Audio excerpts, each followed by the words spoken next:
In this episode, I explore why achieving immune system balance rather than boosting is crucial for effectively managing autoimmune diseases and promoting overall well being. That's all coming up next, right here on Embrace Your Healing Journey. In each episode, I share inspiring poems, stories, quotes that may help you to draw strength and feel inspired and stay motivated on your health journey. These are typically books and resources that have proven to be very useful and valuable to me. For today's episode, I want to share this beautiful and thought provoking chapter from the book If Your Body Could Talk by Jackie Sharples.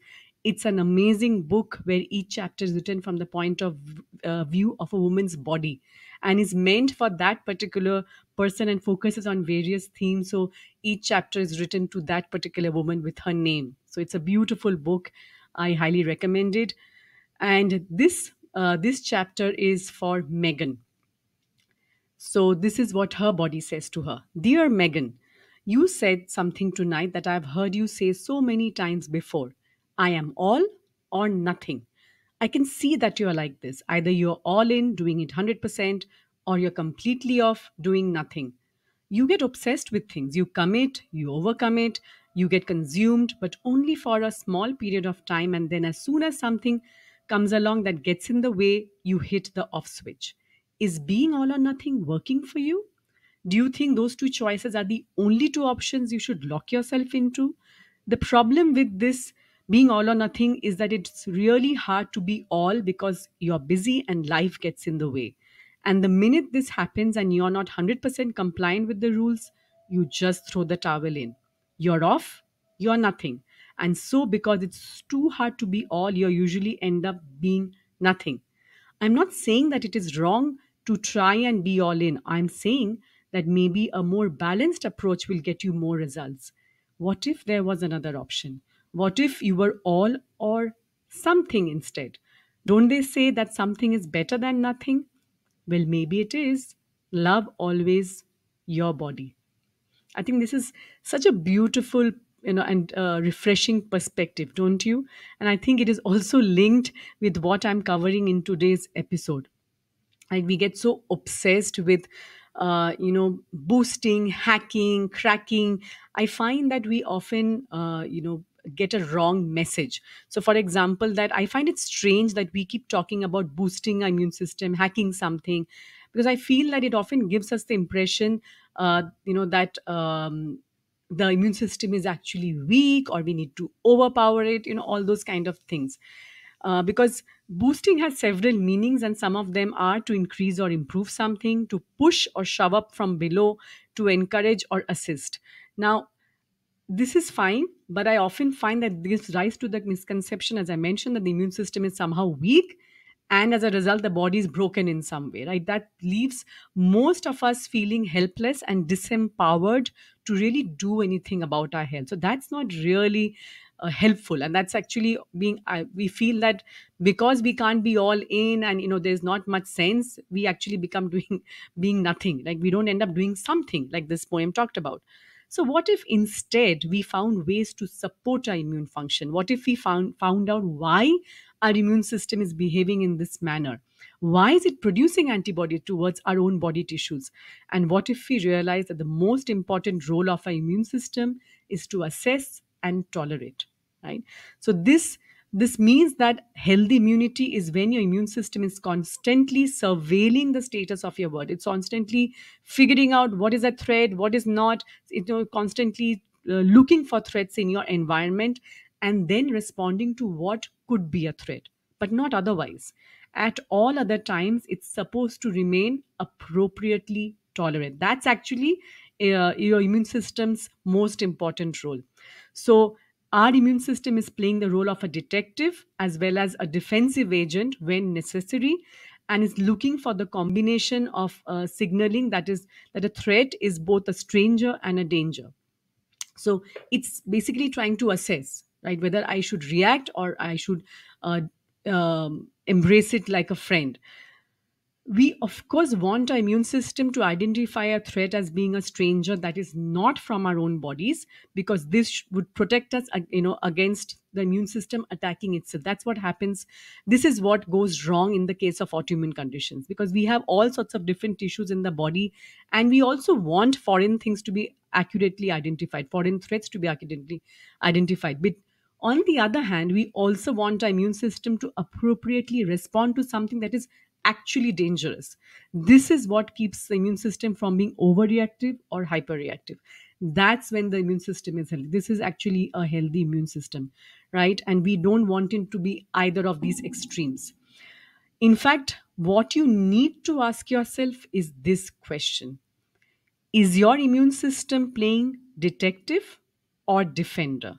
In autoimmune diseases, the key to reducing symptoms lies in supporting immune balance, not boosting it.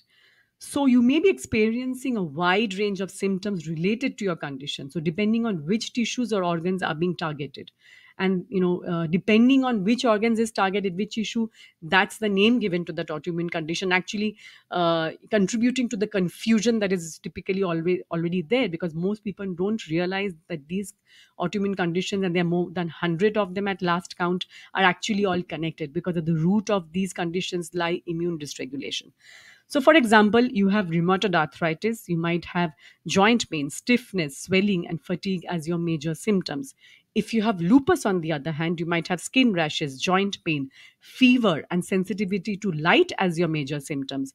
And if you have multiple sclerosis, then you can have muscles weakness, numbness, tingling, and vision problems as your major symptoms. And if you have Hashimoto's thyroiditis, which is Hashimoto's as it is called, you can have fatigue, weight gain, cold sensitivity, and dry skin as your major symptoms. So these symptoms can actually be quite frustrating, um, and may leave you feeling like immune system is working against you.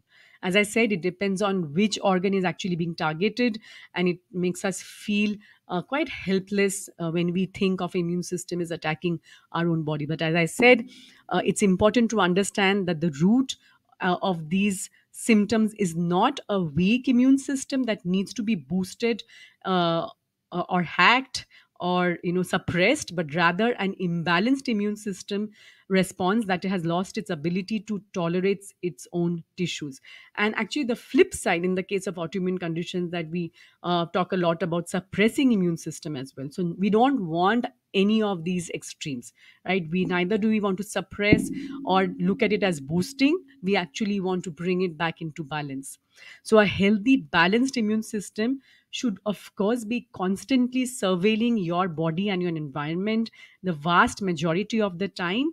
However, it should choose to tolerate what it encounters, right? That's what I mean by being appropriately tolerant. That is its most important role. And this includes your own tissues, the beneficial microbes that live within you, in your gut microbiome, and the everyday foods that you consume, maybe carrots, peas, corn, substances, and even other substances that you come in contact with. But what happens when this delicate balance is disrupted? Immune systems can start seeing your own tissue as a threat, and this can lead to the development of autoimmune conditions, development and progression, and all the symptoms that you may be experiencing. So it's important to remember that the function of your immune system is not just about getting geared up and becoming hotter and hotter and fighting more and more potently against any threat that comes its way. The immune system is responsible for both accelerating and breaking itself, so that we can have the appropriate measured response, and we don't have the chronic ongoing inflammation that is a direct result of an immune response. So inflammation is not bad. It's part of the immune response, the immune system mechanism that saves us from these threats. But it becomes a problem. The immune system is constantly responding to many different agents that it comes in contact with, mistakenly thinking them to be threats. Because the much of the impact of chronic inflammation that we are seeing today, whether it's autoimmune disease or cardiovascular disease or type 2 diabetes, it is all chronic inflammation. It's like constant inflammation that is going on because immune system is always on kind of overdrive. So rather than boosting or even actually suppressing immune system, focus on supporting your immune system in regaining balance. And this can be done by strengthening the passive aspects of your immune system. So by maintaining healthy barrier functions throughout your body, which includes your skin, mucous membranes, and the lining of your gut. These are the places where actually all the allergens and all the agents that can be a threat comes directly in contact with your body before it enters your body from the outside. So think of it this way, like the mucous membranes of your nose, inside your nose, the skin is like a giant mouth. So whatever you put on your skin actually can enter your body. So this is actually a healthy, it's a barrier, right? It separates the outside world from the inside world. So it ideally should not be allowing all these things which are a danger like toxins etc to enter our body, but we need to be doing our best to keep them at bay. So the foods that you consume, the products that you use, all of this, you need to be very careful about that. So, by working to support these foundational aspects of your immune health, you can help your immune system better identify and respond to genuine threats, right? So, you don't want immune system to be responding to your own tissues as threat. You would like your immune system to respond to genuine threats like viruses, bacteria, etc., while remaining tolerant of harmless or beneficial factors, so that this can actually ultimately reduce the severity of your symptoms, the flare ups etc that you might be facing. So you may have already tried various approaches to manage your symptoms, but you found that they haven't really provided the relief that you were hoping for. And some common strategies that may not have worked for you include boosting, as I said, boosting immune system or even suppressing it. So you might have tried supplements, diets, lifestyle changes. And the real issue is, again, is not a very strong or a very weak immune system, but rather an imbalanced one that has lost its ability to tolerate its own tissues. That's where the problem lies. Number two, you might have been focused on solely suppressing inflammation.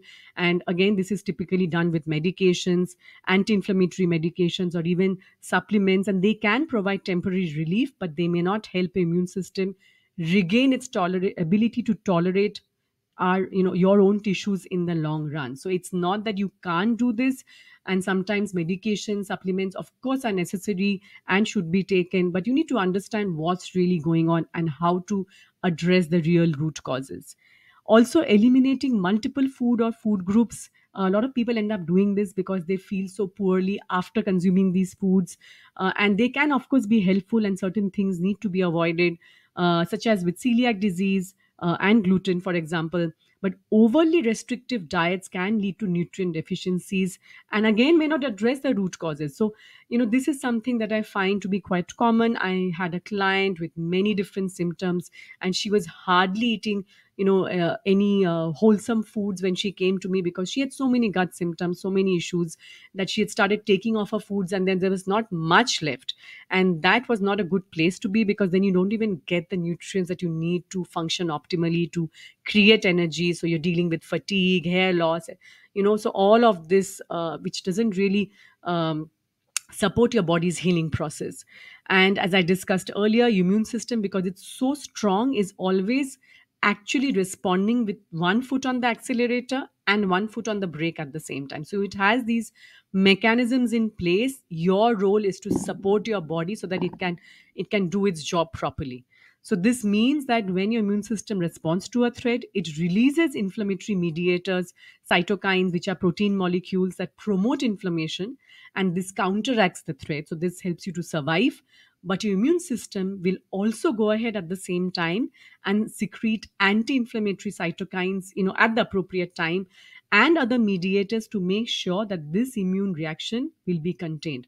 This kind of regulation is actually necessary to prevent this chronic ongoing inflammation that is the hallmark of so many of today's lifestyle diseases. But this regulation, and which is at the heart of so many conditions including autoimmunity, we call it immune dysregulation, often goes off the rails due to different reasons, such as unhealthy microbiome, which is a collection of microbes in your gut, enhanced intestinal permeability, and exposure to toxins, including air pollution. And I've spoken about the connection between immune system and microbiome in episode 25, which is leaky gut and autoimmune disease, and I'll share the link below. Finally, I would like to add one more thing to this list specifically for immune tolerance, which is our isolation from our natural world. We are part of nature. We are human beings, and of course, but we are very much a part of nature. We are animals after all. We are a part of the mammal species, and but we live in a very different environment than what we have evolved to be in. Right? It's very different. We are paying a price for that. So this means that isolation from our natural world means that we are exposed to lots of electronics, uh, huge amount of digital environment, lots of plastic, lots of artificial light and artificial chemicals in our products, in our skincare products, perfumes, foods, but we are not getting exposed to nature. Right? That's what we are meant to thrive in. So we do not walk barefoot on the grass. We are not getting exposure to dirt and soil, especially when we are children and when your immune system is still developing and trying to figure out what is friend and what is not. And this actually helps to develop a healthy microbiome. The human touch. Some of us live quite isolated lives, and of course, sunshine. So all of these are having an impact on our health. And while we may survive, we are certainly not thriving. So instead of focusing on strategies that may not address the root causes of your immune imbalance, it's crucial that you shift your attention to support your immune system's ability to maintain balance and tolerance. And here are 5 ways that you can do this. Number one, support your immune function. So focus on strengthening the foundational aspects. I've talked about the healthy barrier functions throughout your body. This means that take care of your skin by having enough water, enough hydration, consume an optimal level of healthy fat, support hormonal balance, and the health of the mucous membranes in your mouth, eyes, nose, and gut. We don't actually talk about these enough. This is the first line of exposure to any kind of viruses, toxins, etc. from the outer world, right? So they all come in either through a mouth, nose, skin, eyes. So that's what keeps all of this at bay. And these are critical areas where your immune system interacts with potential threats. Number two is optimize your gut health. Your gut is home to a vast majority of your immune system. So work on promoting, a diverse and robust gut microbiome. You'll have to have a whole variety of plant-based foods, fermented foods, prebiotic fibers, and animal protein or other forms of protein, and address any underlying issues that may contribute to enhanced intestinal permeability. I've talked about that in episode 25 and in earlier episodes. Number three is minimize exposure to toxins, air pollution, harsh chemicals in personal care products, artificial ingredients in processed food. These are some of the dangers that we face today, and they contribute to immune dysregulation and chronic inflammation. So opt for natural, organic, non toxic alternatives whenever you can. Number four is reconnect with nature. So make a conscious effort to spend more time in nature. This can help regulate your immune system. Walk barefoot on grass or sand. This is, in fact, my favorite activity to do. I mean, at the end of the day, I typically take a walk on the grass. I have a patch of grass in the complex where I live in, and I've been doing this for a while. And I try do this as many times as a week as I can, and I walk barefoot almost at least 15-20 minutes, and sometimes I even lie down on the grass and I look up at the clouds floating by. It's an amazing way to reconnect with nature and literally ground myself, and I can feel my stress just sort of melting away. But you can do that. You can spend time in forests or parks whenever you can. Expose your skin to natural sunlight. Engage in activities that you love doing, like gardening, interacting with animals, if you have a pet at home, of course. So there's so many different ways of reconnecting with the natural world and supporting immune balance. Number five, last but not the least, practice stress management. Chronic stress has a huge impact on your immune function and contributes to inflammation and immune dysregulation. So, stress reducing practices like meditation, deep breathing, yoga, spending time in nature, exercise, regular sleep also counts here. It's really important. So, here are the 5 ways that you can help support your immune system to come back into balance. Number one is support your immune function. Number two is optimize your gut health. Number three, minimize exposure to toxins.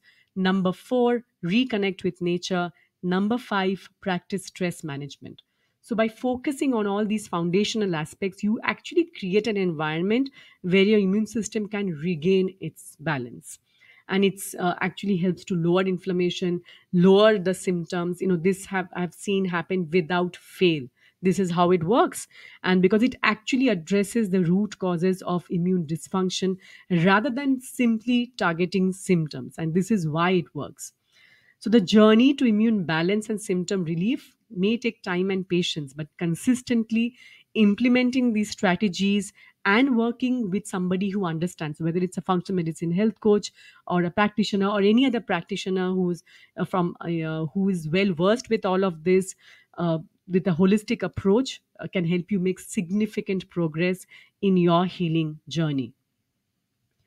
Supporting your immune system ability is so crucial, right? Especially if you're going through flare ups, if you're already dealing with an autoimmune condition, and focusing on these foundational aspects, you can actually create an environment that allows your immune system to function as it should. So, it should be, as I mentioned, constantly surveil and tolerate your own tissues, not create antibodies towards them. And when your immune system is balanced, and it's tolerant, it can actually better identify and respond to genuine threats. So you can actually keep infections at bay. A lot of people, you will find that, have these chronic simmering infections that never seem to go away. Yeast infections, viruses, so they that infection or maybe other infections that never seem to go away.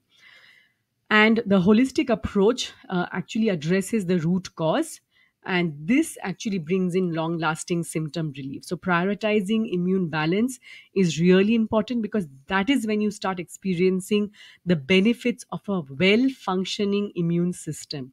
So, that can lead to increased energy, reduced pain and inflammation, and an improved quality of life.